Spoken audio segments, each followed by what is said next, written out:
নারী, তার লিঙ্গ ও শরীর। লিঙ্গ শুধু নারী পুরুষের কয়েকটি প্রত্যঙ্গে সীমাবদ্ধ নয়। লিঙ্গ শরীরের প্রতিটি কোষে ছড়ানো। নারীর প্রতিটি কোষ সংবাদ বহন করে সে নারী, পুরুষের প্রতিটি কোষ সংবাদ বহন করে সে পুরুষ। তাই পার্থক্য রয়েছে পুরুষ ও নারীতে, তবে তা দু মেরুর পার্থক্য নয়। প্রথাগত পুরুষতান্ত্রিক বিশ্বাসে নারী পুরুষ মেরু প্রমাণ সুদূর আর বিপরীত। কিন্তু ওই সুদূরতা ও বৈপরীত্য জৈবিক লিঙ্গের জন্যে ততটা নয় যতটা সাংস্কৃতিক লিঙ্গের জন্যে। প্রকৃতি নারী পুরুষকে বিপরীত করে তৈরি করে না, সমাজই তাদের বিপরীত করে তোলে। নারী পুরুষের উদ্ভব ও বিকাশও ঘটে একই রকমে, মাঝে ঘটে কিছুটা ভিন্নতা। কেউ হয় পুরুষ, কেউ নারী, তবে ওই ভিন্নতাকেই পিতৃতন্ত্র করে তোলে প্রধান। প্রকৃতি পুরুষতান্ত্রিক নয়, সমাজই পুরুষতান্ত্রিক, পুরুষাধিপত্যবাদী। মানুষের উদ্ভব বিকাশের প্রক্রিয়া বিজ্ঞানসম্মতভাবে জানা গেছে সম্প্রতি, কিন্তু আজও অধিকাংশের মধ্যে টিকে আছে পুরনো বিশ্বাস যে নারী জন্মসূত্রেই সামাজিক লিঙ্গ সম্পন্ন নারী। ধর্মগ্রন্থগুলো নারীর উদ্ভব সম্পর্কে প্রচার করেছে ভ্রান্ত পুরাণ।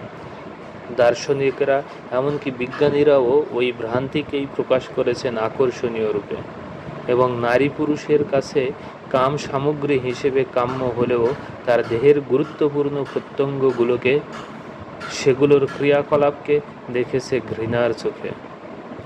নারী স্ত্রীলিঙ্গ, তার অর্থ এ নয় যে তাকে সাংস্কৃতিক নারী হয়ে উঠতে হবে। স্ত্রীলিঙ্গ ও সাংস্কৃতিক নারীর দূরত্ব অনেক, দুটি বিষম, একটি জৈবিক আর একটি পুরুষতন্ত্রের বিধানে প্রস্তুত।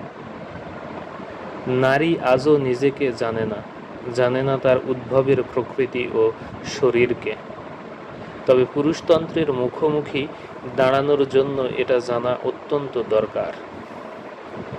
মানুষ উদ্ভূত হয় উর্বরকৃত বা নিষিক্ত একটি কোষ থেকে। ওই কোষটি বা ডিম্বাণুটি উর্বর হওয়ার সাথে সাথে বিশ্লিষ্ট হয় দুটি অভিন্ন কোষে। ওই কোষ দুটি আবার বিশ্লিষ্ট হয়ে সৃষ্টি করে 4টি অভিন্ন কোষ। এভাবে সেগুলো বারবার বিশ্লিষ্ট হতে ও সৃষ্টি করতে থাকে নতুন অসংখ্য কোষ। পুরুষের বেলা তা ঘটে নারীর বেলা। ভাঙতে ভাঙতে আর গড়তে গড়তে কিছু কিছু কোষগুচ্ছ বিভিন্ন হয়ে ওঠে এবং তৈরি করে বিশেষ বিশেষ তন্ত্রী বা প্রত্যঙ্গ।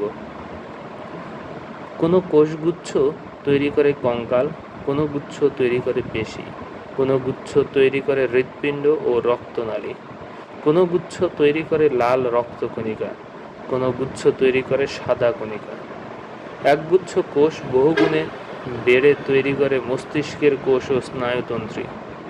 এসব কোষই উদ্ভূত হয় মাত্র একটি গর্ভবতী ডিম্বাণু থেকে, এবং এসব কোষের প্রত্যেকটি ধারণ করে অজস্র তথ্য। এসব তথ্যের অর্ধেক আসে জনকের কাছে থেকে, সে শুক্রাণুটির মধ্য দিয়ে, যেটি গর্ভবতী করেছে ডিম্বাণুটিকে। বাকি অর্ধেক আসে জননীর কাছে থেকে ওই ডিম্বাণুর মধ্য দিয়েই। প্রত্যেকটি কোষ পালন করে একরাশ দায়িত্ব। কোষটিকে কি কাজ করতে হবে সে নির্দেশ খচিত থাকে প্রত্যেকটি কোষের কেন্দ্রস্থিত এক ধরনের পাকানো বস্তুতে। ওই পাকানো বস্তুর নাম ক্রোমোজোম। ওই ক্রোমোজোম গঠিত কয়েক কোটি গুটিকার দীর্ঘ মালায়, এগুলোর নাম জিন। জিন হচ্ছে তথ্যের ক্ষুদ্রতম একক। জিন গঠিত হয় ডিএনএ এর পাকানো তন্ত্রীতে। কোনো একটি কোষে কাজ করে মাত্র গুটিকয় জিন, বাকিগুলো থাকে নিষ্ক্রিয়। মানব শরীরের প্রতিটি কোষে থাকে 46টি ক্রোমোসোম, তবে এর ব্যতিক্রম দুটি কোষ। একটি নারী দেহের ডিম্বাণু কোষ, অন্যটি পুরুষ দেহের শুক্রাণু কোষ। 46টির মধ্যে 44টি ক্রোমোসোম নিয়ন্ত্রণ করে মানুষের সমস্ত শারীরিক বৈশিষ্ট্য ও ক্রিয়াকলাপ। এ 44টি ক্রোমোজোমের নাম অটোসোম। বাকি 2টি স্থির করে লিঙ্গ। এ দুটি লিঙ্গ ক্রোমোজোম। লিঙ্গ ক্রোমোজোম দুটির একটিকে বলা হয় এক্স লিঙ্গ ক্রোমোজোম, অন্যটিকে বলা হয় ওয়াই লিঙ্গ ক্রোমোজোম। নারী শরীরের কোটি কোটি কোষের প্রত্যেকটিতে রয়েছে 44টি অটোসোম এবং 2টি এক্স ক্রোমোজোম। পুরুষ শরীরের প্রত্যেকটি কোষে রয়েছে 44টি অটোসোম এবং 1টি এক্স ও 1টি ওয়াই ক্রোমোজোম। নারী হচ্ছে 44টি অটোসোম যোগ এক্স এক্স, পুরুষ হচ্ছে 44টি অটোসোম যোগ এক্স ওয়াই। পুরুষ তার শরীরের কোটি কোটি কোষের প্রত্যেকটিতে পৃথক নারীর থেকে, কেননা তার প্রত্যেকটি কোষে রয়েছে একটি ওয়াই ক্রোমোজোম, যা নেই নারীর শরীরে। নারী পুরুষের পার্থক্য একটি লিঙ্গ ক্রোমোজোমে। নারী পুরুষের শরীরের প্রত্যেকটি কোষেই রয়েছে 46টি ক্রোমোজোম। শুধু নারীর ডিম্বাণু কোষ আর পুরুষের শুক্রাণু কোষ এর ব্যতিক্রম। এ দুটিতে 46টি ক্রোমোজোম নেই, আছে মাত্র 23টি ক্রোমোজোম। তাই এ দুটির আচরণও ভিন্ন। পুরুষ নারীর থেকে ভিন্ন শুধু একটি ওয়াই ক্রোমোজোমের জন্য। এটি ঠিক করে দেয় সন্তানটি হবে পুরুষ না নারী। ওয়াই ক্রোমোজোমটি নিয়ে গর্ব করতে পারে পুরুষাধিপত্যবাদীরা, কিন্তু এর স্বভাব চরিত্র খুব প্রশংসনীয় নয়। এটির কাজ ধনাত্মক নয়, ঋণাত্মক। এটি কিছু সৃষ্টি করে না, এটি প্রকৃতি বদলে দেয় অন্যের। যখন কোনো ওয়াই ক্রোমোজোমবাহী শুক্রাণু উর্বর বা গর্ভবতী করে কোনো ডিম্বাণুকে, তখন এটি শুধু ওই ডিম্বাণুর স্ত্রীলিঙ্গতা কমিয়ে দেয়, তাই সন্তানটি পুরুষ হয়ে ওঠে। প্রথাগত ধারণা এমন যে নারীর সাথে কিছু যোগ করলে পুরুষ হয়। আসলে নারীর থেকে কিছু বাদ দিলে হয় পুরুষ। এটি কিছু ব্যাধিরও বিকাশ ঘটায়। পুরুষ যে নারীর থেকে কম বাঁচে, এর পেছনে আছে এটি। অপরাধ বিজ্ঞানীরা এর একটি সাংঘাতিক স্বভাব লক্ষ্য করেছেন। তারা দেখেছেন বড় বড় অপরাধীদের অনেকের রয়েছে একটি অতিরিক্ত ওয়াই ক্রোমোজোম, তারা এক্স ওয়াই ওয়াই। অপরাধের সাথে সম্ভবত ওয়াই এর রয়েছে মূল সম্পর্ক।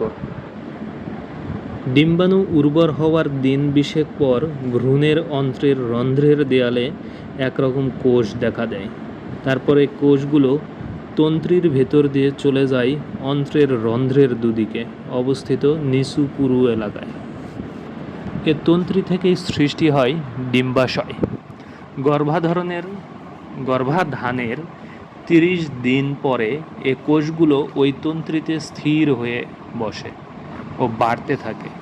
একে বলা হয় গোনাড। গর্ভাধানের 140 দিন পরে গোনাডে প্রায় 70 লাখ কোষ পাওয়া যায়। এগুলোর অনেকগুলো ঢাকা থাকে আবরণে। আবরণের ভেতরে এগুলো বাড়তে থাকে এবং অনেক কোষের মধ্যে দেখা দেয় তরল বস্তু। এগুলো ডিম্বাণু। যে কোষগুলোতে তরল বস্তু দেখা দেয় সেগুলোকে বলে আধার বা ফলিকল। যে কোষগুলোর আবরণ থাকে না সেগুলো নষ্ট হয়ে যায় এবং জন্মের সময়ে মাত্র 20 লাখ ডিম্বাণু অবশিষ্ট থাকে। এরপরও নষ্ট হয় বহু ডিম্বাণু। বয়ঃসন্ধির সময় অবশিষ্ট থাকে 2 লাখের মতো ডিম্বাণু। ঋতুস্রাবের সূচনা থেকে ঋতুবন্ধ পর্যন্ত প্রতি মাসে 12 থেকে 20টির মতো ডিম্বাণু বিকশিত হয় এবং সবচেয়ে বেশি যেটি বিকশিত হয় সেটিকে বের করে দেয়া হয় ডিম্বাশয় থেকে। এটি পরিপক্ক ডিম্ব। এটি গর্ভবতী বা নিষিক্ত হতে পারে। মাঝে মাঝে একাধিক ডিম্বাণুও বেরিয়ে পড়ে, যার ফলে জন্মে একাধিক সন্তান। ডিম্বাশয়ে বাড়ার সময় প্রতিটি ডিম্বাণু ভেঙে সৃষ্টি হয় 2টি কন্যা ডিম্বাণু। এ দুটি আকারে সমান নয়, একটি বড় একটি ছোট। প্রতিটি ডিম্বাণুতে থাকে 23টি ক্রোমোজোম, 22টি অটোসোম ও 1টি এক্স ক্রোমোজোম। নিষিক্তির সময় বড় কোষটি শুক্রাণুর মাথাটিকে নিজের ভেতরে টেনে নিয়ে সৃষ্টি করে সন্তান। ছোট কোষটি কোনো কাজ করে না। নারীর ডিম্বাণু আদিম কোষ। তার ডিম্বাশয়ে জন্ম নেয় নারীর জন্মের অনেক আগে। পরে আর একটি ডিম্বাণুও জন্মে না। পুরুষের বেলা ঘটে অন্যরকম। যৌবনারম্ভ থেকে বুড়োকাল পর্যন্ত পুরুষের অণ্ডাশয়ে ধারাবাহিকভাবে উৎপন্ন হতে থাকে শুক্রাণু। অন্ডকোষে পাওয়া যায় একরকম আদিম কোষ, যার থেকে তৈরি হয় শুক্রাণু। পরিপক্ক হওয়ার আগে সেগুলোর পরিবর্তন ঘটে বেশ কয়েকবার, এবং এ সময় প্রতিটি শুক্রাণুতে ক্রোমোজোমের সংখ্যা অর্ধেক হ্রাস পায়। প্রতিটি পরিপক্ক শুক্রাণুতে থাকে 23টি ক্রোমোজোম, যার মধ্যে 22টি অটোসোম এবং একটি লিঙ্গ ক্রোমোজোম। শুক্রাণুর লিঙ্গ ক্রোমোজোমে থাকতে পারে একটি এক্স ক্রোমোজোম বা একটি ওয়াই ক্রোমোজোম। পুরুষের কোটি কোটি শুক্রাণুকে যদি দুভাগে ভাগ করে ফেলি, তবে এক ভাগের শুক্রাণুতে থাকে 22টি অটোসোম ও একটি এক্স ক্রোমোজোম, এবং আরেক ভাগের শুক্রাণুতে থাকে 22টি অটোসোম ও একটি ওয়াই ক্রোমোজোম। তাই যখন কোনো ওয়াই ক্রোমোজোমবাহী শুক্রাণু কোনো ডিম্বাণুকে উর্বর করে, তখন নতুন কোষটিতে থাকে 44টি অটোজোম এবং একটি এক্স ক্রোমোজোম ও একটি ওয়াই ক্রোমোজোম। এর ফলে যে শিশু জন্ম নেয় সে হয় ছেলে। আর যদি একটি এক্স ক্রোমোজোমবাহী শুক্রাণু ডিম্বাণুকে উর্বর করে, তাহলে নতুন কোষটিতে থাকে 44টি অটোজোম ও 2টি এক্স ক্রোমোজোম, ফলে সন্তানটি হয় মেয়ে। তাই পিতাই নিয়ন্ত্রণ করে সন্তানের লিঙ্গ, যদিও তার কোন ধরনের শুক্রাণু গর্ভবতী করবে ডিম্বাণুকে তা নিয়ন্ত্রণের শক্তি নেই তার। নতুন প্রাণের সঞ্চার হয় তখন, যখন মাত্র একটি শুক্রাণু উর্বর করে একটি ডিম্বাণুকে। সঙ্গমের ফলে যোনিতে স্খলিত হয় কোটি কোটি শুক্রাণু। তার মধ্যে মাত্র কয়েক হাজার পৌঁছাতে পারে জরায়ুতে, তার মাত্র কয়েকশো ঢুকতে পারে ডিম্বনালীতে, এবং তার মধ্যে মাত্র কয়েকটি ওই নালী দিয়ে সাঁতরে এগোতে পারে ডিম্বাণুর দিকে। শুক্রাণুরা আদিম সাঁতারু। সব সাঁতারু সফল হয় না। মাত্র একটি ডিম্বাণুর শক্ত উজ্জ্বল আবরণ ভেদ করে ঢুকতে পারে ডিম্বাণুর ভিতরে। যেই কোনো শুক্রাণু ডিম্বাণুর আবরণ ভেদ করে ভেতরে ঢুকে পড়ে, অমনি এমনভাবে বদলে যায় আবরণটি যে তাকে ভেদ করে আর কোনো শুক্রাণু ভেতরে ঢুকতে পারে না। যখন ডিম্বাণু ও শুক্রাণুর ক্রোমোজোম পরস্পরের সাথে মিলেমিশে যায়, তখনই সূচনা হয় নতুন জীবনের। জিনের নিয়ন্ত্রণে তখন নতুন কোষটি বারবার ভেঙে ভেঙে সৃষ্টি করে নতুন মানব। শুক্রাণুর শরীরটি এক চমৎকার সাঁতারুর। তার থাকে একটি মাথা, একটি মাঝভাগ, একটি লেজ। মাথায় থাকে ক্রোমোজোম, মাঝভাগটি যোগায় শক্তি, লেজটি কাটে সাঁতার। শুক্রাণু ডিম্বাণুর কাছে পৌঁছে ডিম্বাণুর আবরণ ভেদ করে ক্রোমোজোম সহ নিজের মাথাটিকে ঢুকিয়ে দেয় ডিম্বাণুর ভেতরে। সে পৌঁছে তার গন্তব্যে। মাথাটি তখন বিচ্ছিন্ন হয়ে পড়ে মাঝভাগ ও লেজ থেকে। মাঝভাগ আর লেজ আটকে থাকে আবরণে এবং নষ্ট হয়ে যায়। ডিম্বাণুর ভেতর শুক্রাণুর মাথা ঢোকার পর তার কেন্দ্রস্থলটির আবরণ খসে ক্রোমোজোম বেরিয়ে পড়ে, এবং একই সাথে ডিম্বাণুর কেন্দ্রস্থলের আবরণও লুপ্ত হয়ে যায়। এর ফলে জননীর 23টি ও জনকের 23টি ক্রোমোজোম সম্মিলিত হয় পরস্পরের সাথে। কোষের ক্রোমোজোমের সংখ্যা হয় 46। এভাবে মানবদেহের প্রতিটি কোষে ক্রোমোজোম থাকে 46টি। নারী হচ্ছে নারী, কেননা তার শরীরের শুধু ডিম্বকোষ ছাড়া প্রতিটি কোষে থাকে 44টি অলিঙ্গ অটোসোম আর 2টি এক্স লিঙ্গ ক্রোমোসোম। তার শরীরে কোনো ওয়াই ক্রোমোজোম থাকে না। ওয়াই ক্রোমোজোম না থাকায় তার আভ্যন্তর ও বাহ্যিক যৌন প্রত্যঙ্গগুলো পায় বিশেষ রূপ। পুরুষাধিপত্যবাদীদের মনে বহু শতাব্দী ধরে একটি কুসংস্কার জমে আছে যে শুক্রাণু শ্রেষ্ঠতর ডিম্বাণুর থেকে, এবং তারা এ থেকে দর্শন তৈরি করেছে যে পুরুষ নারীর থেকে উৎকৃষ্ট। এটা এক বড় ভুল ও পিতৃতান্ত্রিক অপপ্রচার। ডিম্বাণু শুক্রাণুর মধ্যে কোনোটি উৎকৃষ্ট বা নিকৃষ্ট নয় অন্যটির থেকে। ওগুলো সমান এবং পালন করে নিজ নিজ দায়িত্ব। ডিম্বাণুর অক্রিয়তার কথা খুব বড় করে রটানো হয়েছে। তার থেকে সিদ্ধান্তে পৌঁছানো গেছে যে নারী অক্রিয়, ডিম্বাণু অক্রিয় নয়। ডিম্বাণু সক্রিয়ভাবে মাসে মাসে বেরিয়ে আসে ডিম্বাশয় থেকে, নিজের মধ্যে টেনে নেয় শুক্রাণুকে। দু ধরনের কোষের সম্মিলনে জ্বলে ওঠে জীবন। জীবন কোনো বিশেষ এক ধরনের কোষের সৃষ্টি নয়। নারী অক্রিয় নয়, তার যে অক্রিয়তা দেখা যায় তা সাংস্কৃতিক। পুরুষের বিধানেই নারী হয়ে উঠেছে অক্রিয়। এর সাথে ডিম্বাণুর আচরণের কোনো সম্পর্ক নেই। জীবন সৃষ্টিতে শুক্রাণু ডিম্বাণুর ভূমিকা সমান। তবে মানুষের কৃতজ্ঞ থাকার কথা ডিম্বাণুর কাছে, কেননা জীবন লালনে ডিম্বাণুর ভূমিকা অনেক বেশি। ডিম্বাণুর ভেতর শুক্রাণু প্রবেশের পর ডিম্বাণু ভ্রূণটিকে লালন করে, পুষ্টি যোগায়, তাকে বিকশিত করে তোলে। এজন্যই ডিম্বাণু আকারে অনেক বড় শুক্রাণুর থেকে।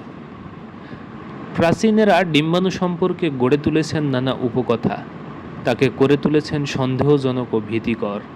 তাদের চোখে ডিম্বাণু স্থির, যার কাজ অপেক্ষা করে থাকা, আর শুক্রাণু স্বাধীন সচল, যেন তা বহন করে জীবন চাঞ্চল্যের বাণী। এ সবই জল্পনা। ডিম্বাণু আর শুক্রাণুর স্বভাব দেখে শুধু লৈঙ্গিক রাজনীতিক দক্ষরা সিদ্ধান্তে পৌঁছতে পারে যে নারীর এলাকা ঘর, পুরুষের বাইর। ডিম্বাণু থেকে একটি নারী অনেক দূরের ব্যাপার। তাই ডিম্বাণু শুক্রাণুর আচরণ থেকে নারী পুরুষের স্বভাব সম্পর্কে তত্ত্ব সৃষ্টি নির্বুদ্ধিতা। ওয়াই ক্রোমোজোম কি করে? এটি কাজ করে শুধু গোনাডের, অন্ডকোষ ও ডিম্বাশয়ের ওপর। এর অনুপস্থিতিতে ভ্রূণে বিকশিত হয় ডিম্বাশয়, উপস্থিতিতে বিকশিত হয় অন্ডকোষ। অন্যান্য লৈঙ্গিক ভিন্নতা সৃষ্টি হয় হরমোনের নিয়ন্ত্রণে। নারীর লিঙ্গ ক্রোমোজোম YY, এর একটি আসে জননী থেকে, অন্যটি জনক থেকে। তবে জনকের X ক্রোমোজোমটির উপস্থিতির ফলে সন্তানটি স্ত্রীলিঙ্গ হয় না, বরং স্ত্রীলিঙ্গ হয় Y এর অনুপস্থিতির ফলে। ভ্রূণে ডিম্বাশয় বা অন্ডকোষ বিকশিত হতে লাগে 7 সপ্তাহ। এ সময়টিতে ভ্রূণটি নারী নয়, পুরুষও নয়,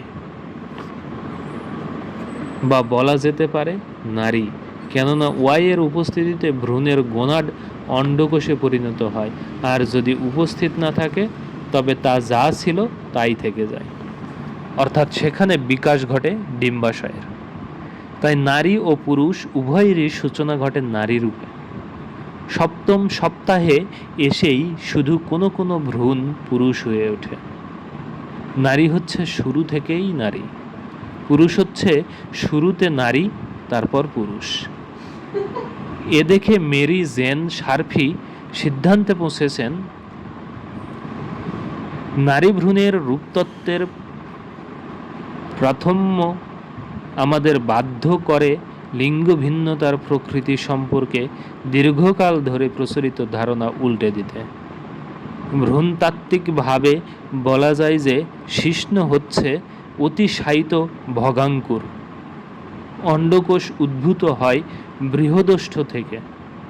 আদি লিবিডো, নারীধর্মী ইত্যাদি সমস্ত স্তন্যপায়ীর জন্যে আধুনিক ভ্রূণবিজ্ঞান দাবি করে হাওয়া থেকে উদ্ভূত আদম পুরাণ। নারী পুরুষের যৌন প্রত্যঙ্গগুলো বিকশিত অবস্থায় খুবই ভিন্ন দেখায়, তবে এগুলো অভিন্ন আদিম প্রত্যঙ্গের বিভিন্ন বিকাশ। আদি গোনাডের একটিই রূপ, এর কোনো লিঙ্গভেদ নেই। এর দুটি অংশ, আভ্যন্তর ভাগ বা মেডুলা এবং বহির্ভাগ বা কর্টেক্স।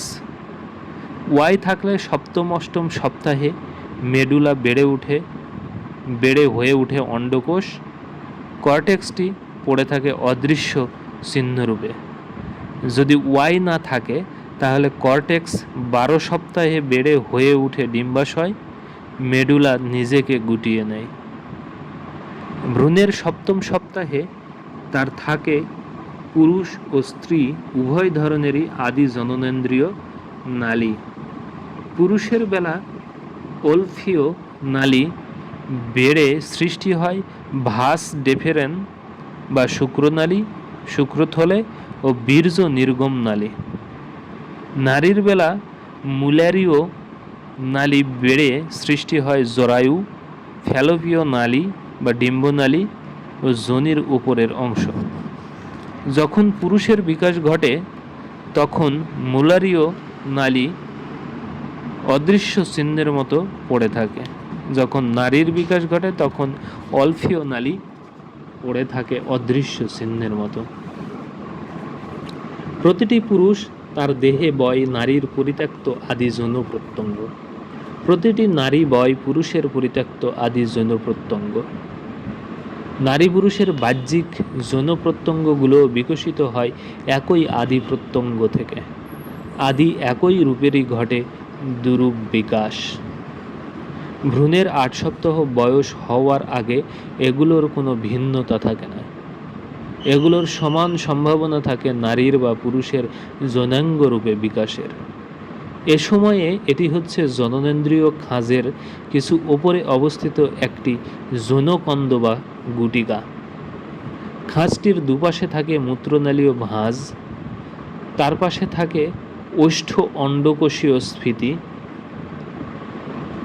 নারীর বেলা কন্দটি হয়ে ওঠে ভগাঙ্কুর, মূত্রনালীয় ভাঁজটি ক্ষুদ্রষ্ঠ, ওষ্ঠ অন্ডকোষীয় স্ফীতি হয় বৃহদষ্ঠ। পুরুষের বেলা কন্দটি হয় শিশ্ন ও শিশ্নের শীর্ষ।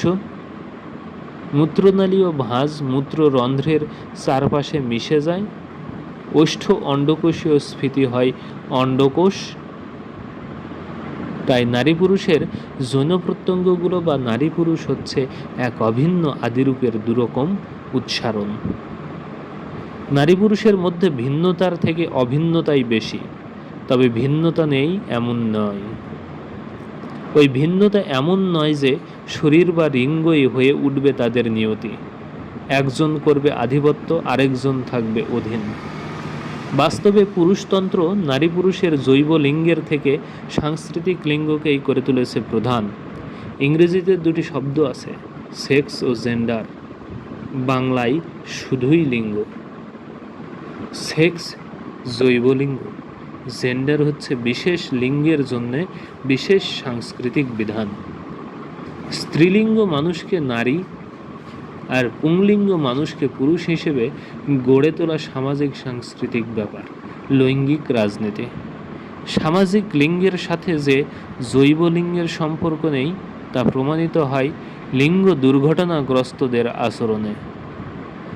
জন্ম নেয় অনেক শিশু যারা জৈব বা মানবিক ভুলের জন্য বিন্যস্ত হয় ভিন্ন লিঙ্গ শ্রেণীতে এবং লালিত পালিত হয় তার নতুন লিঙ্গ পরিচয়ে।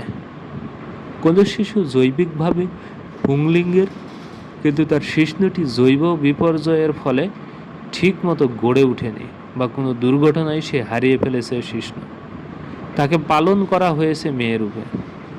বা কোনো জৈবিক স্ত্রীলিঙ্গ কিন্তু বিশেষ সিন্ড্রোমগ্রস্ত মেয়েদের কাউকে লালন করা হয়েছে ছেলে রূপে, কাউকে মেয়ে রূপে।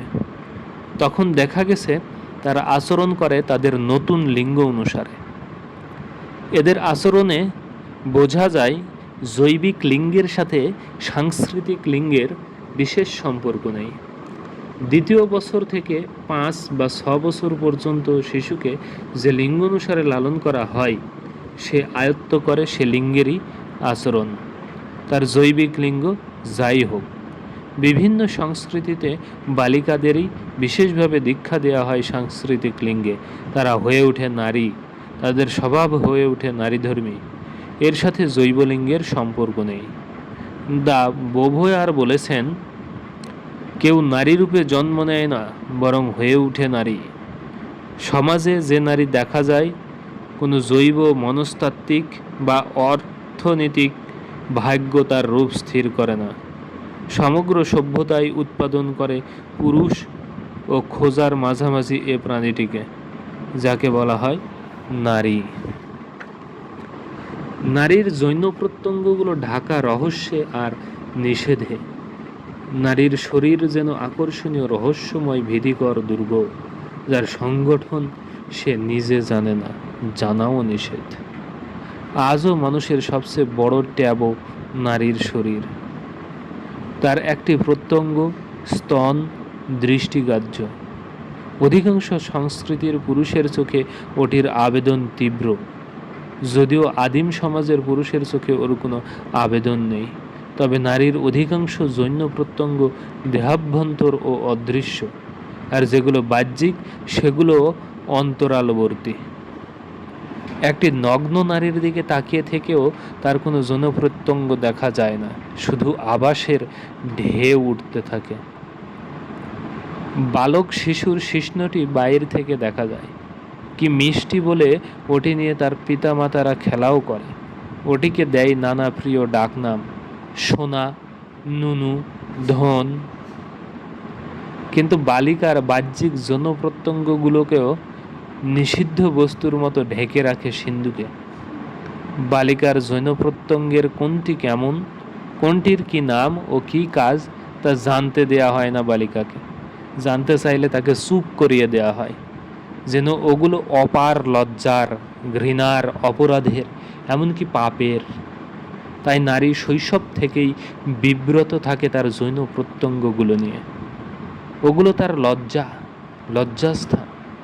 ওগুলো দেখতে নেই, দেখাতে নেই, ছুঁতে নেই, ছুঁতে দিতে নেই, ওগুলোর নাম নিতে নেই। অনেক ভাষায় বাহ্যিক যৌন প্রত্যঙ্গগুলোকে বলা হয় লজ্জাস্থান। এগুলোর চিকিৎসা শাস্ত্রীয় পরিভাষা হচ্ছে পুডেন্ডাম, অর্থাৎ লজ্জার বিষয়।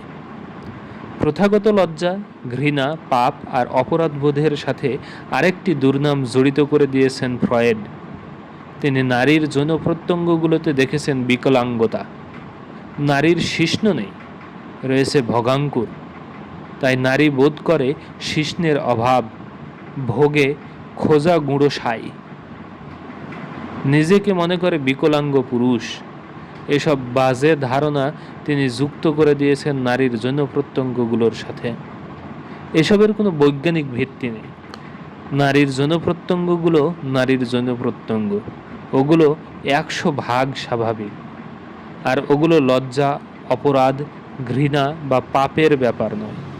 তবু কোনো নারী নির্দ্বিধায় ছুঁতে পারে না তার প্রত্যঙ্গ, কেননা ওগুলো নিষিদ্ধ। প্রতিটি নারীর জানা উচিত তার আভ্যন্তর ও বাহ্যিক প্রত্যঙ্গগুলো। তবে শুধু অশিক্ষিত নারীরাই নয়, শিক্ষিত নারীরাও জানে না তাদের প্রত্যঙ্গগুলোকে ও সেগুলোর ক্রিয়াকলাপ। শৈশব থেকে তাদের বারবার দেখা দরকার নিজেদের প্রত্যঙ্গগুলো। বিশ্বাস করা দরকার যে ওগুলো কোনো নিষিদ্ধ বস্তু নয়। ওগুলো নিয়ে বিব্রত হয়ে থাকার জন্য প্রকৃতি ওগুলো দেয়নি নারীকে। নারীর যৌন প্রত্যঙ্গগুলোর কয়েকটি বাহ্যিক, কয়েকটি আভ্যন্তর। তবে এগুলো এমনভাবে বিন্যস্ত যে নগ্ন হলেও স্তন ছাড়া নারী কখনো নগ্ন নয়। নারীর বাহ্যিক যৌন প্রত্যঙ্গ এলাকার নাম যৌনাঞ্চল, ভালভা। চমৎকার এলাকা এটি। আপলিনিয়ের এ এলাকাকেই বলেছিলেন বিশুদ্ধ ত্রিভুজ। এ এলাকায় রয়েছে কয়েকটি প্রত্যঙ্গ, যেগুলো পালন করে বিশেষ বিশেষ দায়িত্ব। এগুলো নারীর বাইরের যৌন প্রত্যঙ্গ, কিন্তু বাইরে থেকে দেখা যায় না। দেখার জন্য তাকাতে হয় কাছে থেকে, দেখতে হয় আঙ্গুল দিয়ে ফুলের পাপড়ির মতো নেড়ে নেড়ে।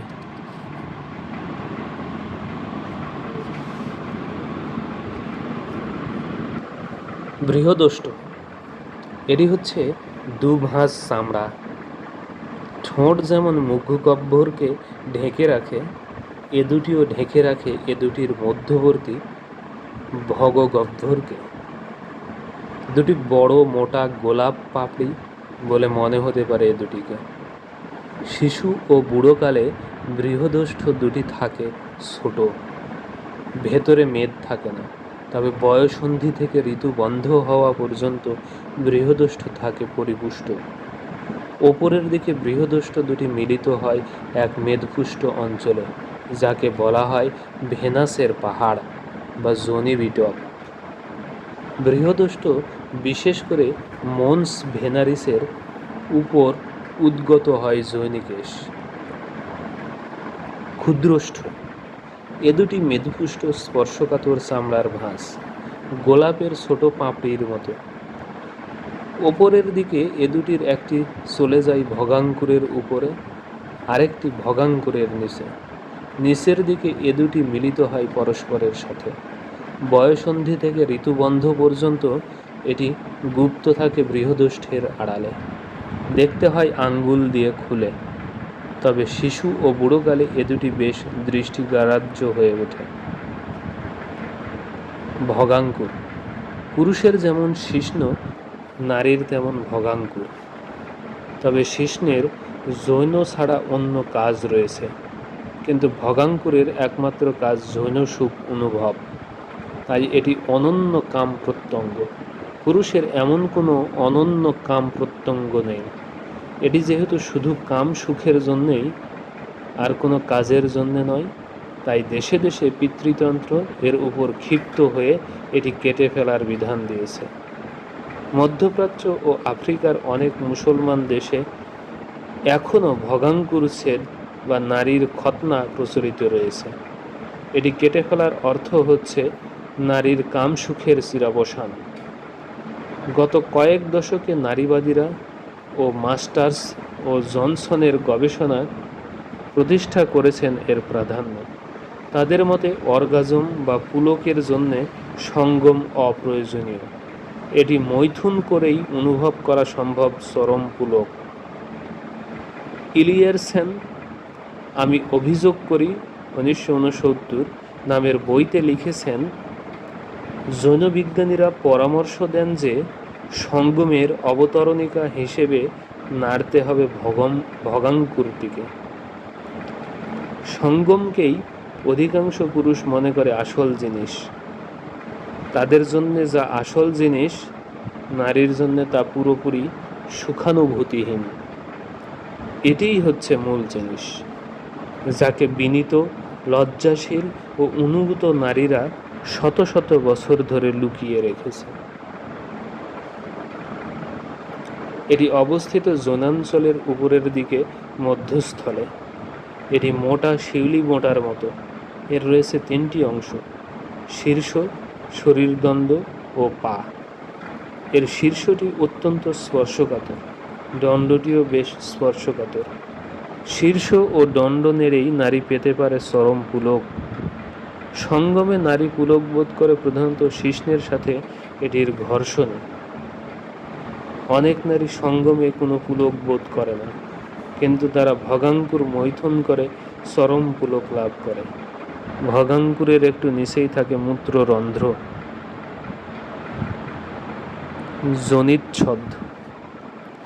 মূত্ররন্ধ্রের নিচে অবস্থিত নারীর যোনিমুখ, যেটি সাধারণত ঢাকা থাকে একটি পাতলা পর্দায়।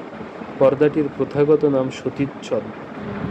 তবে এটি থাকা না থাকা তথাকথিত সতীত্বের প্রমাণ অপ্রমাণ নয়। সতীত্ব বলে কিছু নেই, এটি না থাকার অর্থ এটি নেই। এটিকে যোনিচ্ছদ বলাই ভালো। এটি এক অপ্রয়োজনীয় জিনিস। এটি একটি পাতলা পর্দা, যাতে থাকে এক বা একাধিক ছিদ্র, যার ভেতর দিয়ে নিঃসৃত হয় ঋতুস্রাব। এটির আকার ও স্থিতিস্থাপকতা ভিন্ন হয়ে থাকে নারী থেকে নারীতে। সঙ্গম না করেও এটি ছিঁড়ে যেতে পারে, আবার বহু সঙ্গমেও থাকতে পারে অটুট। এটি ছেঁড়ার সময় সাধারণত কিছুটা রক্ত বেরোয়। অনেক সমাজে যোনিচ্ছদ ছেঁড়া ও রক্তক্ষরণকে মনে করা হয় নারীর সতীত্বের প্রমাণ। বাসর রাতের ভোরে তারা বিছানা খুঁজে দেখে রক্তের দাগ আছে কিনা। আরব ও আফ্রিকি সমাজে যোনিচ্ছদ ও বাসর রাতের রক্তক্ষরণ আজও চরম গুরুত্বের বিষয়। অনেক ক্ষেত্রে সেখানে কনের পিতা চরম উৎকণ্ঠায় দাঁড়িয়ে থাকে বাসর ঘরের দরজায়। তার হাতে দেয়া হয় কন্যার যোনির রক্ত ভেজা একটি সাদা রুমাল, আর সে সেটিকে পতাকার মতো উড়িয়ে ঘোষণা করে কন্যার সতীত্ব, রক্ষা করে বংশের মান।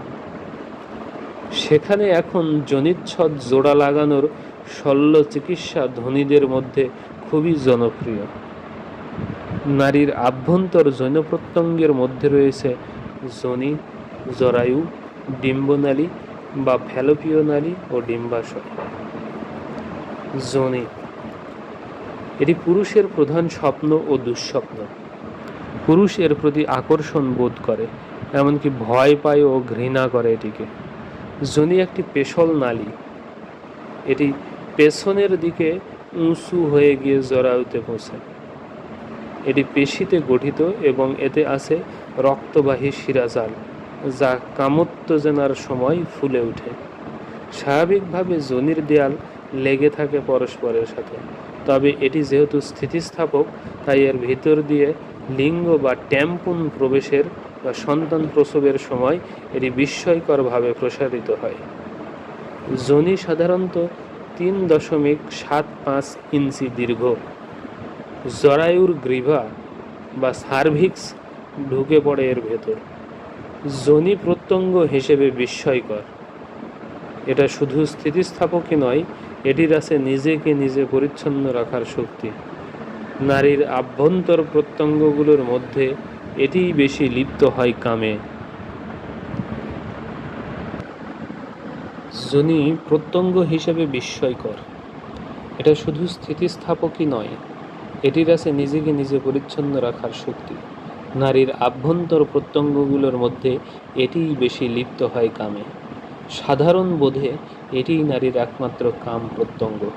পুরুষ এটির ভেতরে শিশ্ন ঘর্ষণ ও ধাতুপাত করেই চরম সুখ পায়। এটির সব অংশ সমান স্পর্শকাতর নয়, এর মধ্যভাগের কোনো স্পর্শকাতরতাই নেই। শুরু ও শেষ ভাগের রয়েছে কিছুটা স্পর্শকাতরতা। তাই শুধু এটির ভেতরে সঙ্গম করা হলে নারী পুলক বোধ করে না। ছোট যোনি বলে কিছু নেই, যে কোনো যোনিতে প্রবেশ করতে পারে যে কোনো শিশ্ন। কামোত্তেজনার সময় যোনি সিক্ত হয়, সিক্ততা শিশ্নের প্রবেশের সহায়ক। যোনি কোনো অক্রিয় প্রত্যঙ্গ নয়, সঙ্গমের সময় এটি শিশ্নকে জিভের মতো চুষতে পারে। জরায়ু, জরায়ু আরও বিস্ময়কর। গর্ভধারণের আগে এটি দেখতে অনেকটা নাশপাতির মতো। দৈর্ঘ্যে প্রায় 4 ইঞ্চি, পাশে 2.5 ইঞ্চির মতো, ওজন 2 আউন্স। গর্ভধারণের সময় এটির ওজন হয় 2.5 পাউন্ড। ধারণ করতে পারে 17 ইঞ্চি দীর্ঘ একটি শিশু। সন্তান জরায়ুতে উদ্ভূত হয় না, লালিত হয়। জরায়ু এক শূন্য পেশল আধার। এর সামনে মূত্রাশয়, পেছনে মলাশয়। সামনের দিক থেকে দেখতে এটি ত্রিকোণ, আর এটি বাঁধানো গ্রন্থিল তন্তুজালে। এ তন্তুজালকে বলা হয় অ্যান্ড্রোমেট্রিয়াম। প্রতি ঋতুস্রাব চক্রে ঘটে এই অ্যান্ড্রোমেট্রিয়ামের পরিবর্তন। এর উপরের দিকের কোণকে বলা হয় কর্ণু বা শিং, যা ধারাবাহিকভাবে ঢুকে গেছে ডিম্বনালীর ভেতর। ডিম্বনালী বা ফ্যালোপীয় নালী। ডিম্বনালী দুটি শূন্য ছোট নালী, দুটি দুদিকে। 4 ইঞ্চির মতো লম্বা এ নালী দুটি দুদিকের ডিম্বাশয়ের সাথে সংযুক্ত রাখে জরায়ুকে। ডিম্বনালী খুব গুরুত্বপূর্ণ। এরই ভেতরেই ঘটে ডিম্বাণুর গর্ভ বা উর্বরায়ন। এ নালীতে গর্ভ ঘটার পর ভ্রূণ ক্রমশ সরে গিয়ে বাস করে জরায়ুতে। ডিম্বাশয়। ডিম্বনালীর দুপ্রান্তে থাকে দুটি ডিম্বাশয়, দেখতে ডিমের মতো, 1.5 ইঞ্চি লম্বা ও পাশে 1 ইঞ্চির কম। শিশু বালিকার ডিম্বাশয় থাকে ছোট, বয়ঃসন্ধির পর আকারে বাড়ে, ঋতুবন্ধের পর আবার ছোট হয়ে যায়। এর আছে একটি কেন্দ্রস্থল, কেন্দ্রস্থলকে ঘিরে আছে কর্টেক্স। কর্টেক্সই প্রকৃত ডিম্বাশয়, যার ভেতর ঘুমিয়ে থাকে প্রায় 2 লাখের মতো ডিম্বাণু। পুরুষের যেমন অন্ডকোষ, নারীর তেমনি ডিম্বকোষ। জৈবলিঙ্গ সত্য, তবে পিতৃতান্ত্রিক ব্যবস্থায় প্রবলতর সত্য হচ্ছে সাংস্কৃতিক লিঙ্গ। পিতৃতন্ত্র চাই পুরুষ হবে আক্রমণাত্মক, স্বাধীন, নিরাবেগ, আর নারী হবে অনাক্রমণাত্মক, দমন করে রাখবে কাম, হবে অক্রিয়, সেবা শুশ্রূষা পরায়ণ, আকর্ষণীয়। সাংস্কৃতিক লিঙ্গের বিধান অনুসারে বেড়ে উঠতে হয় তাদের। বাল্যকালে তাদের লালন পালন করা হয় এ বিধান অনুসারে, তারা দীক্ষিত হয় এতে। এবং মানব প্রজাতি হয়ে ওঠে দুটি বিপরীত প্রাণীর সমষ্টি। এর পুরস্কার পায় পুরুষ, শাস্তি ভোগ করে নারী। জৈবলিঙ্গ মানুষের সামাজিক অবস্থান নির্দেশ করে দেয় না, বলে দেয় না যে নারী অধীনে থাকবে পুরুষের, কিন্তু সাংস্কৃতিক লিঙ্গ সৃষ্টি করা হয়েছে এ উদ্দেশ্য থেকে যে তা সব সময় নির্দেশ করবে নারী পুরুষের অবস্থান, ঘোষণা করবে যে পুরুষ আধিপত্যশীল নারীর উপর। সাংস্কৃতিক লিঙ্গের উপর গুরুত্ব আরোপ হচ্ছে লিঙ্গবাদ, অর্থাৎ পুরুষ হচ্ছে পুরুষ, নারী হচ্ছে নারী, যা পুরুষাধিপত্যকে মনে করে চিরন্তন। নারীর শরীর দূষিত বা লজ্জার বস্তু নয়, একে নিয়ে বিধিনিষেধের বাড়াবাড়ি লিঙ্গবাদের প্রকাশ।